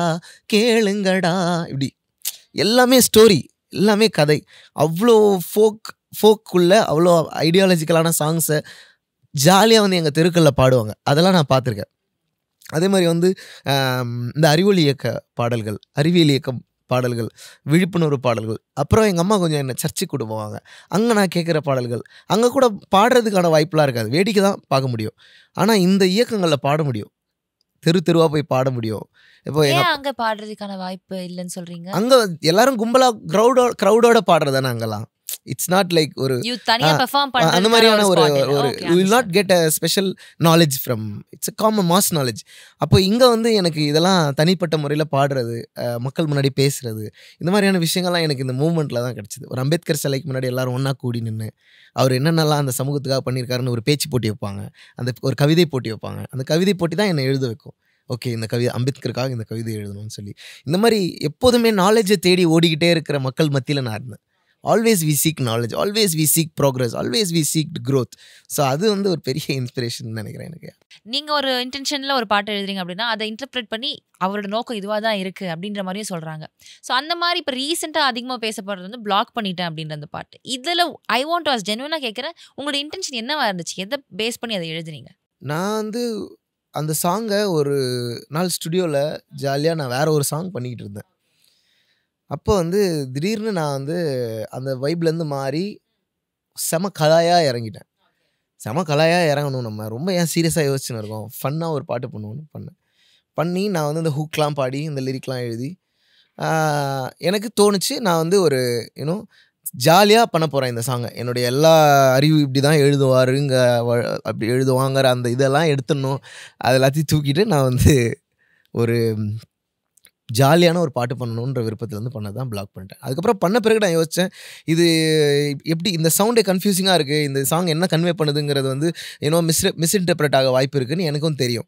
ஆனால் வந்து நான் ஃப்ரெண்ட்ஸ் கிட்டலாம் போட்டு காமிச்சப்போ சொன்னாங்க, இந்த மாதிரி ஒரு சாங் நீங்கள் பண்ணதே கிடையாது, இது ஒரு மாதிரி வைப்பா சூப்பராக இருக்குது, அதை அப்படியே விட்டுருங்களேன், நீங்கள் ஏன் அதை வந்து ரீவொர்க் பண்ணுறீங்கன்னு சொன்னாங்க. அதனால தான் நான் அதை ஒரு ரேப் கூட வைக்கல, அதில் சும்மா ஒரு 2 minutes சாங்காக ஒரு ஓகே இது இது இருக்கட்டும், இந்த மாதிரி ஒரு சவுண்டும் நம்ம ஆல்பமில் இருக்கட்டும், மற்ற பாட்டு எல்லாம் டிஃப்ரெண்ட்டாக இருக்கும், இது மாதிரி ஒரு ரொம்ப லைட் ஹார்ட்டடான சாங்காக இருக்கும், சரி ஓகே வெப்போன்னு வச்சு தான் பிளாக் பண்ணிட்டேன். Okay okay. ஸோ இப்போ இந்த 12 சாங்ஸ் இன் யோர் ஆல்பமில் வந்துட்டு ஒவ்வொரு பாட்டுமே நம்ம பேசின மாதிரி ஒவ்வொரு ஜான்ராவில் இருக்குது, ஒவ்வொரு இன்ஸ்ட்ருமெண்ட்ஸ் யூஸ் பண்ணியிருக்கீங்க, பயங்கரமான எக்ஸ்பெரிமெண்டல் விஷயம்.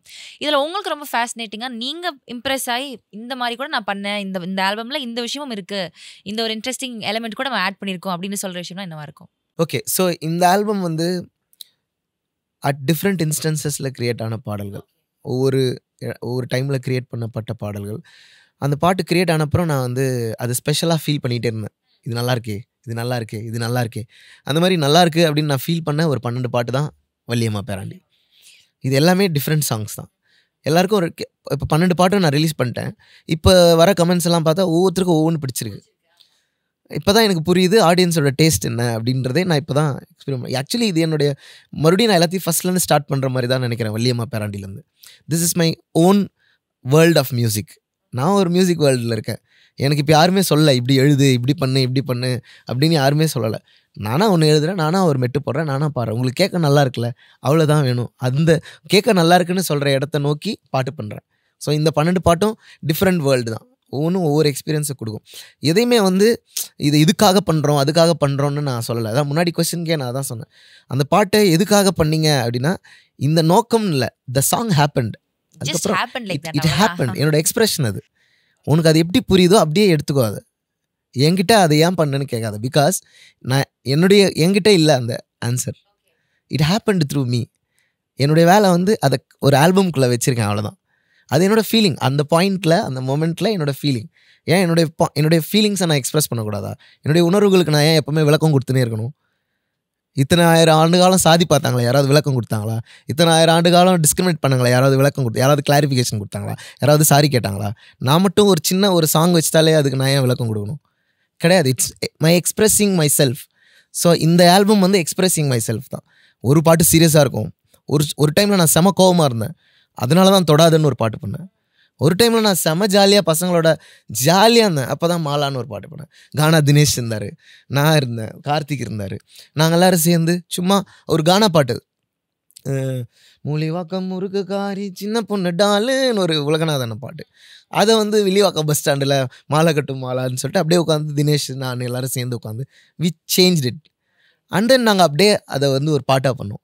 அது ஜாலியாக இருக்கும் பொழுது திடீர்னு நான் வந்து இல்லை என்னோடய ஆன்செஸ்டர் எனர்ஜியோட நான் எப்படி கனெக்ட் ஆகுறது அப்படின்னு நான் ரொம்ப ஸ்பிரிச்சுவலாக நான் ஃபீல் பண்ணும்போது I created a song called origins. அதில் லிரிக்ஸே கிடையாது, it is a sound world, it is like a chant, it's like a prayer, it is like a call. அந்த மாதிரி ஒரு சாங் பண்ணேன். ஸோ ஒவ்வொரு சாங்கும் ஒவ்வொரு தருணத்துலேருந்து உருவாகிறதான். அந்த தருணத்துக்கு உங்களையும் கூட்டிகிட்டு போகிறதுக்காக தான் இந்த பாட்டை ரிலீஸ் பண்ணியிருக்கேன். அது உங்களை கூட்டிகிட்டு போச்சுன்னா அது என்னுடைய வெற்றி, அது கூட்டிகிட்டு போகலைன்னா அது எனக்கு ஒரு லேர்னிங். இந்த வள்ளியம்மா பேராண்டிங்கிறது நான் என்னை எக்ஸ்ப்ரெஸ் பண்ணிக்கிற ஒரு ஆல்பம் தான். ஒரு ஜாலியாக அறிவோட வேர்ல்டுக்குள்ளே உங்களை கூட்டு போகிறது. எனக்கு இன்னொரு பேர் இருக்குது, அது பேர் பிக்சன் மண்டேலா. மை நேம் இஸ் பிக்சன் மண்டேலா. ஏன்னா எங்கள் அம்மா என்ன பிக்சன்னு கூப்பிடுவாங்க, பெரிய பையன் வீட்டில் பெரிய பிக் சன். ஸோ இப்போ வரைக்கும் எங்கள் ஃபேமிலிக்கு என்ன பிக்சன்னு தான் தெரியும். ஓ, அது பிக் சன் அப்படின்னா பிக்சன் சில பேர் டிக்சன் மாதிரி பிக்சன் போல அப்படின்ற பேர், பிக்சன் பெரிய பையன். ஸோ அதனால் நான் பிக்சனாக இருக்கும்போது எனக்கு இந்த உலகத்தினுடைய எந்த ஆபத்துகளும் தெரியாது, நான் ஜாலியாக இருந்தேன். அந்த பிக்சன்ங்கிற கேரக்டரா மாறி நான் பாட்டு பாட்டு பண்ணிருக்கேன். பண்ணியிருக்கீங்க. அவ்வளவுதான். பிரில்லியன்ட். இப்போ நீங்க you had a dream of becoming an IAS officer. ஒரு பவர், ஒரு பொசிஷன் இருக்கிற இடத்துக்கு போகணுன்றது ஒரு ஆசையா இருந்துச்சு. And then we change track. நம்ம இப்போ வேற ரூட்ல போயிட்டு இருக்கோம். Yes, this is good. But இதுல இந்த விஷயத்துல நீங்க வந்து உங்க அப்பா சொன்ன மாதிரி நான் ஐஏஎஸ்ஸா இருந்து சில விஷயங்கள் பண்ணியிருப்பேனான்னு கூட தெரியல என் பையன். ஆனா அதை இந்த பாட்டு மூலமா பண்றேன் அப்படின்ட்டு. பட் எனக்கு அதை யோசிச்சிருக்கீங்களா? அதிகாரமும் இந்த என் கூட இருந்துச்சு அப்படின்னா I could have made changes into reality. நான் இப்போ இதை நடந்தா நல்லா இருக்கும், இது நடக்கணும், இது தப்பு அப்படின்னு பாட்டில் கருத்துக்கள் சொல்றதை தாண்டி அந்த ஒரு இமோஷனை நீங்க இன்வெஸ்ட் பண்ணி you could have literally made the change அப்படின்னு நீங்க ஃபீல் பண்ணியிருக்கீங்களா? 100% நான் ஃபீல் பண்ணியிருக்கேன். சில நேரம் நான் ஒர்த்லெஸ்ஸாக ஃபீல் பண்ணியிருக்கேன். இந்த பாட்டு ஒன்றுமே செய்யாதுன்னு எனக்கு தெரியும். விச் மீன்ஸ் இந்த சாங்ஸ் வந்து சோஷியல் சேஞ்சை கொண்டு வரதை விட அதிகாரம் இன்னும் ஃபாஸ்ட்டாக கொண்டு வரும். Exactly, that is my point. அப்படின்றது எனக்கு ரொம்ப நிறைய முறை நான் ரியலைஸ் பண்ணியிருக்கேங்க. ஓகே, அதை அந்த தாட் ப்ராசஸில் தான் நான் இருக்கேன். ஐ மீன் இந்த மிடில் ஆஃப் இட்லன்னு தான் சொல்ல முடியும். அதை ஒரு ஏரியல் வியூலேருந்து பார்க்குற அளவுக்கு எனக்கு இன்னும் எக்ஸ்பீரியன்ஸ் வரல. மேபி எனக்கு இன்னும் ஒரு 5 வருஷம் கழித்து நான் இதை இன்னும் ரெக்ரெட் பண்ணுவேனோ இல்லை நான் என்ன பொசிஷனில் நகருவேன்னு எனக்கு தெரியாது. But I always think that the power, அந்த பவர் மூலமாக நம்மளால் நம்ம மக்களுக்கு செய்ய முடிகிற அந்த எபிலிட்டி இருக்கு இல்லையா, அது எப்போவுமே ஸ்பெஷல் தான். நான் என்ன நினைக்கிறேன்னா, கல்ச்சுரலி ஒரு பவர் இருக்குது. So there is not only administrative power, there is also cultural powers. You know, cultural பவர்ஸும் இங்கே பெரிய ரோல் ப்ளே பண்ணுது. It is, yes. சில நேரம் கல்ச்சுரல் ஐகான்ஸ் தான் வந்து பொலிட்டிக்கல் ஐகான்ஸை ரீப்ளேஸ் பண்ணுது. பொலிட்டிக்கல் ஐகான்ஸை வந்து ஓவர் ஷேடோ பண்ணுது, ஓவர்டேக் பண்ணுது. Competition it's between the cultural icons and the powerful icons here. So எப்போதுமே வந்து கல்ச்சர் வந்து ஒரு பெரிய ரோலை ப்ளே பண்ணியிருக்கு. அதனால் நான் இந்த சைடு எடுத்ததை ஒரு நிஜமாகவே ஒரு இதுவும் ஒரு பவராக நான் ஃபீல் பண்ணுறேன். ஆக்சுவலி இதன் மூலம் என்னால் நிறைய பவர்ஃபுல் பீப்புளோட கனெக்ட் ஆக முடியுது. இந்த கனெக்ஷன்ஸை ஃபார் த பெட்டர்மெண்ட் ஆஃப் பீப்புளுக்கு நம்ம யூஸ் பண்ண முடியும். அட்லீஸ்ட் நம்ம வந்து அவங்களுக்கு ரீச்சபிளாக இருக்கும்னு நான் நினைக்கிறேன். பட் இது கிடையாது சொல்யூஷன். நான் என்னை சுற்றி இருக்கவங்கள அந்த பவரை நோக்கி கைட் பண்றீங்க. Yes, that is right. அதுதான் விஷயம். என்னால் பண்ண முடியல. ஆனால் அதுக்காக நான் போவதுனால அது தப்பான இடம்லாம் கிடையாது. That is also best place. You can go there my brother. நம்ம ஹிப்ஹாப் ஆதி அண்ணா கிட்ட பேசியிருக்கோம். அவங்க ஒருவாட்டி பேசினப்போ வந்து நான் கேட்டேன், இப்போ நீங்கள் நிறைய சோஷியல் இஷ்யூஸ்க்காக you sung songs, you voiced out, but gradually அது வந்து இல்லாமல் போயிடுச்சு, நீங்கள் அதை பண்ணலை அப்படின்னு கேட்டப்போ ஹீ வாஸ் லைக், நான் ரொம்ப கோவத்தோட ஒரு விஷயத்தை நான் வந்து மக்களுக்கு சொல்கிறேன் அப்படின்னா மக்கள் அந்த விஷயத்தையோ அந்த நாலேஜையோ எடுத்துக்காமல் அந்த கோவத்தை மட்டும் எடுத்துக்கிறாங்க. That is not my intention அப்படின்னு அவர் சொன்னார். அந்த மாதிரி ஒரு சிமிலர் ஃபீலிங் உங்களுக்கு இருந்திருக்கா? நான் சொல்கிற விஷயத்தை நீங்கள் விட்டுட்டு என்னோட கோவத்தை மட்டும் எடுத்துக்கிறீங்களே அப்படின்ற உங்களுக்கு தாட் அது எனக்கு அது எமோஜா இருந்திருக்கா? I am ready for it. நான் அதுக்கு தயாராக தான் வந்திருக்கேன். என்னை ஏற்றுக்க மாட்டாங்கன்னு எனக்கு தெரியும், திட்டுவாங்கன்னு எனக்கு தெரியும், வெறுப்பாங்கன்னு எனக்கு தெரியும். இதெல்லாம் சமூகத்தில் தானே இருக்குது. சமூகத்தில் என்ன இருக்கோ அதை தான் நான் மியூசிக்கில் காட்டுறேன். சமூகம் பிரிஞ்சிருக்குன்னு தான் நான் பாட்டில் சொல்கிறேன். அதனால் சமூகத்தில் என்னை வெறுக்கிறவன் என் பாட்டையும் வெறுத்துன்னு தான் இருப்பான். சமூகத்தில் என்னை நேசிக்கிறவன் என் பாட்டையும் நேசித்து தான் இருப்பான். அங்கே இருக்கிறவன் அவன் ஃபோனில் காதில் ஹெட்ஃபோன் மாட்டினோடனே வேறு மனுஷன் ஆகிறது இல்லையே, அதே மனிதன் தானே கேட்குறான். அவன் தான் டிசைட் பண்ணுறான், உன் பாட்டை கேட்கணும், உன் பாட்டை கேட்கக்கூடாது, நீ ஏன் நீ கோவப்படக்கூடாது. நான் என்ன சொல்கிறேன்னா, அந்த எடை எல்லாத்தையும் விலக்கி வச்சுட்டு மனுஷனாக பார்த்தா நம்மளாம் பறவைகளாகிடலாம். ஆக்சுவலி நம்மளாம் ஃப்ரீயாக இருக்கலாம். we can really love each other. we are put here in this world to love. அதை வந்து நம்ம விட்டுட்டு வெறுப்பின் அடிப்படையில் இயங்கிறதுனால தான் நம்மளால் வந்து எல்லாரையும் ஏற்றுக்க முடியல. இது எனக்கு தெரியும். அது தெரிஞ்சு தான் நான் பாட்டு பண்ணுறேன். எத்தனை முறை என்னை வெறுத்தாலும் நான் திருப்பி வருவேன். பிகாஸ் என்கிட்ட லவ் இருக்குது. உன் வெறுப்பு மொத்தத்தையும் கடைசி வரைக்கும், உன்னோட வெறுப்போட கடைசி துளி மாறி அது லவ்வாக மாறுற வரைக்கும் நான் பாட்டு பண்ணிட்டு தான் இருப்பேன். என் பாட்டு உங்ககிட்ட பேசிட்டு தான் இருக்கும். நான் விட்டுட்டு போக மாட்டேன். ஏன்னா நான் வந்து கொஞ்ச நாள் இதை பற்றி பேசிட்டு அதுக்கப்புறம் இதுலேருந்து போயிடக்கூடிய அளவுக்கு ப்ரிவிலேஜ் எனக்கு கிடையாது. நான் எப்படி பார்க்குறேன்னா, பாட்டு எல்லாமே உயிர் சம்மந்தப்பட்டதாக மாறிடுது இங்கே. இந்த பாட்டு இந்த இசை இதெல்லாம் எதுக்குன்னா உயிர் போதுங்கன்னு சொல்கிற எமர்ஜென்சி வெஹிக்கலாக மாறிடுச்சு எனக்கு. மற்றவர்களுக்கு வந்து ஒரு கற்பனை உலகத்துலேயும் ஒரு பயங்கர ஒரு ஃபேண்டசியை பற்றி யோசிக்கவோ, ஒரு லவ் சாங் பண்ணவோ, இல்லை லவ்லேயே நம்ம இந்த மாதிரி ஒரு சாங் பண்ணலாம் இப்படின்லாம் யோசிக்கிற இடம் இருக்குது. எனக்கு வந்து எப்படி இருக்குன்னா, ஐயோ இல்லை இங்கெல்லாம் செத்துன்னு இருக்காங்க, மக்கள் வந்து இவ்வளோ பிரச்சனைகள் போயின்னு இருக்குது, இது போயின்னு இருக்குது, இதுக்கு நடுவில் நம்ம இப்படி யோசிக்கிறது அப்படின்ற ஒரு சஃபகேஷன் இருக்குது. அந்த சஃபகேஷன் தான் எனக்கான ஃபியூல்னு நினைக்கிறேன். அதனால் அதை டிஸ்கஸ் பண்ண தான் நான் வந்திருக்கேன். அதை கண்டிப்பாக என்னால் முடிஞ்ச அளவுக்கு நான் டிஸ்கஸ் பண்ணிக்கிட்டே தான் இருப்பேன். என் கையில் அதிகாரம் இருந்தது அப்படின்னா இதை நான் கண்டிப்பாக பண்ணியிருப்பேன். குழந்தைகளாக இருக்க விட்டுருப்பேன். குழந்தைகள் தங்களுக்கான துறைகளை சூஸ் பண்ணுற அளவுக்கு அவங்கள ஃப்ரீடம்குள்ளே கொண்டு போயிருப்பேன். குழந்தைகளுடைய உலகம் தான் சமத்துவமான உலகம். நம்ம எல்லாரும் குழந்தைகளாகவே இருப்பதற்கான ஒரு சூழலை எப்படி கிரியேட் பண்ணுறதுங்கிறது தான் நான் வேலை செஞ்சுருப்பேன். நான் வந்து அதிகாரத்துலேருந்து வேலை செஞ்சுருக்க மாட்டேன். நான் வந்து அன்புலேருந்து வேலை செஞ்சுருப்பேன். ஸோ நான் இப்போயும் அந்த வேலை தான் செய்கிறேன். எனக்கு இப்போ அதிகாரமே தேவையில்லை ஆக்சுவலி. ஆனால் இது எனக்கு சேலஞ்சிங்கான ப்ராசஸாக தான் இருக்குது. இப்படி நான் பேசலாம். இப்படி நான் பேசுவதை நடைமுறைப்படுத்தும் போது எனக்கு வர்ற சிக்கல் எனக்கு தான் தெரியும். அந்த சிக்கல்களுக்கும் நான் என்னை தயார்படுத்தி போயிட்டே இருக்கேன். ஸோ அதனால் அன்பிலிருந்து இந்த மேன்கைண்டை வந்து நம்ம இணைக்க வேண்டிய வேலை இருக்குது. அதுக்கான எஜுகேஷனை வந்து நம்ம கொடுக்க வேண்டியிருக்கு. ஸோ நான் கண்டிப்பாக எஜுகேஷனில் கவனம் செலுத்தியிருப்பேன். எஜுகேஷனுங்கிறது வந்து நீ சேகரித்து வைக்கிற இன்ஃபர்மேஷன் கிடையாது. Understanding the world. உன் பக்கத்தில் நீ ரோட்டில் நடந்து போகிற, நீ எதிர்க்க ஒரு ஆட்டோக்காரரை பார்க்குற, எதிர்க்க ஒரு பென்ஸ் கார் பார்க்குற, எதிர்க்க ஒரு பெரிய பில்டிங் பார்க்குற, ஒரு கூரை வீடு பார்க்குற. இந்த 4த்துக்கும் 4 டிஃப்ரெண்ட் கதை இருக்குது. அந்த 4 நீ புரிஞ்சுக்கிறதா எஜுகேஷன். இந்த 4த்தையும் நீ எப்படி பேலன்ஸு கொண்டு வரதுக்காக நீ என்ன கான்ட்ரிபியூட் பண்ண போகிற அப்படிங்கிறது தான் எஜுகேஷன். இல்லை இந்த குடிசை இருக்குது, சீச்சி நான் இந்த பக்கம் திரும்பி நான் மாடியில் ஏறி போய்க்கிறேன், இல்லை இதில் நான் போக மாட்டேன், நான் இதில் ஏறி போய்க்கிறேன், எனக்கு இதுதான் வேணும்னு சூஸ் பண்ணுற ஒரு இடத்துல நம்ம கிடையாது. அப்போ தான் இந்த சமூகம் பிரிஞ்சு மறுபடியும் எல்லாரும் அப்படி நம்ம பாதைகளை நம்ம மற்றவர்களை பற்றி யோசிக்கிற இடத்துக்கே போகிறதில்லை. ஏன்னா இந்த சமூகம் நமக்கே நிறைய சேலஞ்ச் வச்சுருக்கு. என் பிரச்சனையை பார்ப்பனா உன் பிரச்சனையை பார்ப்பனான்ற லெவலுக்கு தான் இங்கே இருக்குது. ஆனால் இது நமக்கு எல்லாருக்குமான பிரச்சனை அப்படிங்கிற ஒரு அண்டர்ஸ்டாண்டிங் கொடுக்குற ஒரு எஜுகேஷனை வந்து நான் ஒர்க் பண்ணியிருப்பேன். ஸோ எனக்கு எப்பவுமே அதுதான் தோணிட்டு இருக்கும். என்னோடய சைல்ட்ஹுட் வந்து கண்டிப்பாக நீங்கள் எனக்கு இந்த சொசைட்டியை கற்றுக் கொடுத்துருந்தீங்கன்னா, இந்த சொசைட்டியில் இருக்க ட்ரூத்தை வந்து எனக்கு சொல்லி கொடுத்துருந்தீங்கன்னா நான் ஒரு பெட்டர் ஹியூமனாக இருந்திருப்பேன். இன்றைக்கி நான் வந்து அமெரிக்காவில் இருக்கக்கூடிய ஒரு தமிழ் பசங்கக்கிட்ட பேசும்போது அவங்களுடைய திங்கிங் லெவலே வேறு ஒன்றா இருக்குது. அப்போ வளர்கிற சூழல் தானே காரணம். ஒரு குழந்தை இங்கே நம்ம ஊரில் இருந்த ஒரு குழந்தை ஒரு அப்பாவுடைய பையன் வந்து அங்கே பிறக்கிறான்னு வச்சுக்கோங்களேன். அவர் அங்கே போய் வேலை கிடச்சி போயிடும். அங்கே வளர்றவன் அந்த ஊரோட அண்டர்ஸ்டாண்டிங்கில் இருக்கான். அந்த லெவல் ஆஃப் ஐக்யூவில் அவன் இருக்கான். அமெரிக்கன் சிந்தனை அவனுக்குள்ளே இருக்குது. அதனால் அவன் லைஃப்பில் bullshit, there is no bullshit in his life. அவன் ப்ரோக்ரஸ் பற்றி பேசுகிறான், அவன் க்ரோத் பற்றி பேசுகிறான். நம்ம என்ன பற்றி பேசுகிறோம்? ஜாதி பற்றி பேசுகிறோம். அவன் பெரியவனா, நீ பெரியவனா, நான் பெரியவனா, இதை பற்றியே பேசி இதுக்குள்ளேயே நம்ம மாட்டின்னு இருக்கோம். இல்லை அதை இக்னோர் பண்ணுறோம். இங்கே வந்து இக்னோர் பண்ணிட்டு நம்ம போயினே இருக்கோம். ஆனால் எவ்வளோ காலம் நம்ம இக்னோர் பண்ண முடியாது? அது நம்மளை திருப்பி வந்து தாக்கிக்கிட்டே இருக்கும். ஏன் நம்ம எல்லாரும் சேர்ந்து அதை சால்வ் பண்ணக்கூடாது? அதுக்கான எஜுகேஷனை நான் ஒர்க் பண்ணியிருப்பேன். நிறைய விஷயங்கள் வந்து நீங்கள் சொல்கிறீங்க. One last thing I would like to ask. என்னன்னா, everybody in this room I believe will have an insult story. ஏதோ ஒரு பாயிண்ட்ல யாரோ ஒருத்தங்க, ஆனால் அதோடைய மீட்டர் வேற மாதிரி இருக்கலாம். ஆனால் அந்த ஒரு இன்சல்ட் ஸ்டோரியிலேருந்து நம்ம வந்து வேற விதமாக ப்ளூம் ஆயிருந்திருப்போம். அந்த மாதிரி உங்கள் வாழ்க்கையில் நீங்கள் மறக்க முடியாத ஒரு insult story which made you what you are today.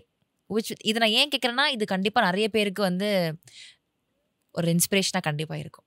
ஒரு ஜேர்னின்னு தான் நான் பார்க்குறேன். ஒருத்தவங்களை நம்மளை இன்சல்ட் பண்ணணும்னு நம்மளை இன்சல்ட் பண்ணணும்னு அவங்க வரல. அவங்க ஊண்டாயிருக்காங்க. அவங்க ஊண்டட் சோல்ஸாக இருக்காங்க. அவங்க பக்கத்தில் நான் போயிருக்கேன். அதனால் அவங்க என்னை கடிச்சிட்டாங்க. அவ்வளோதான். அப்படி தான் நான் பார்க்குறேன். அதனால் இது வந்து அந்த பர்சனை ப்ளேம் பண்ணுறதுக்காக நான் ஆக்சுவலி ஏன்னா அதை நான் அப்படி ஒரு இன்சிடெண்ட்டாக நான் அதை ஒரு டெஸ்டிமனியாக நான் சொல்ல ஆரம்பித்தேன்னா அது அங்கே போகும். நான் நபர்களை சொல்ல வேண்டியிருக்கும். ஆனால் நான் நபர்களாக புரிஞ்சுக்கல. எல்லாம் இந்த சமூகத்தினுடைய ப்ராடக்ட்ஸ் தான். அந்த டிஃப்ரெண்ட் ப்ராடக்ட்ஸோடு நான் வந்து இன்ட்ராக்ட் பண்ணும்போது நிறைய இன்சல்ட்ஸை நான் சந்திச்சிருக்கேன். அது வந்து சாதி ரீதியாகவோ இல்லை இன்னும் சாப்பிட்ற சாப்பாடு ரீதியாகவோ ஏகப்பட்ட விஷயங்கள் இருந்திருக்கு. நமக்கான ஃப்ரீடம் வந்து எங்கெங்கெல்லாம் தடைப்படுதுங்கிறத நான் இன்சல்ட்லேருந்து தான் தெரிஞ்சுக்கிட்டேன். அது இன்சல்ட் கிடையாது. உன்னுடைய விங்ஸை கட் பண்ணுறது, உன்னோட சிறகுகளை கட் பண்ணுறது, அதுதான் எனக்கு இன்சல்ட். நீ பறக்க விடாமல் பண்ணுறது ஒன்று. அந்த மாதிரியான மொமெண்ட்ஸ் தான் நிறைய இருக்குது லைஃப்பில். பட் அந்த மொமெண்ட்ஸை வந்து நான் நபர்களாக புரிஞ்சுக்கல. ஆக்சுவலி அந்த நபர்களாக புரிஞ்சுக்கிட்டேன்னா அவங்க மேலே எனக்கு வெறுப்பு உருவாயிட்டே இருக்கும். நான் யாரையும் வெறுக்க விரும்பலை. ஆக்சுவலி நான் மறுபடியும் நேசிக்கணும், அவங்களோட நான் ரீகன்சைல் ஆகணும் அப்படின்னு நான் விரும்புகிறேன்.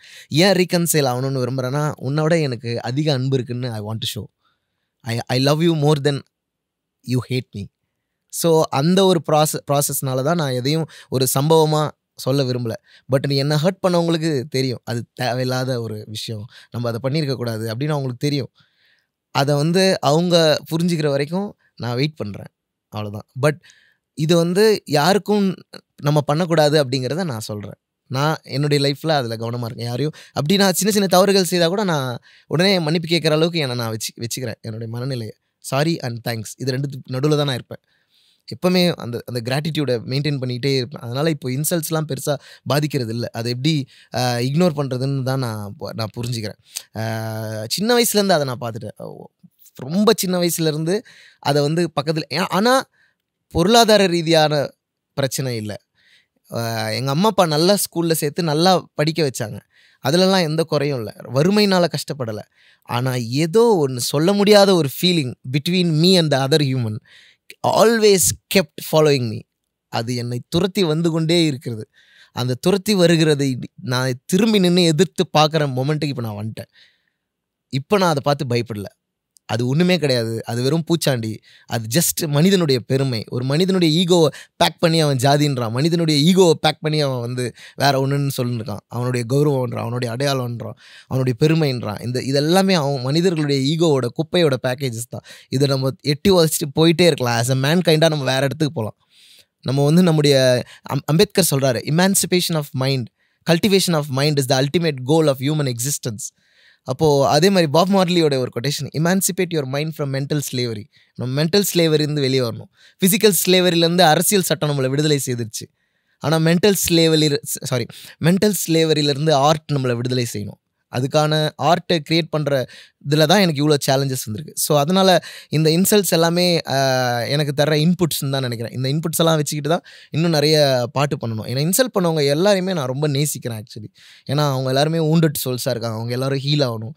அவங்களுக்காக நான் ப்ரே பண்ணுறேன். அவ்வளோ. Yeah, thank you so much. நிறைய விஷயங்கள் ஷேர் பண்ணீங்க. I hope this will be a very good message and a lot of inspiration takeaways from your conversation. Yeah, thank you so much. Thank you very much. ரொம்ப நன்றி. உங்களுக்கு ரொம்ப நன்றி. Thank you. Mad Rapid, India's finest audio wearable brand, starting at 999.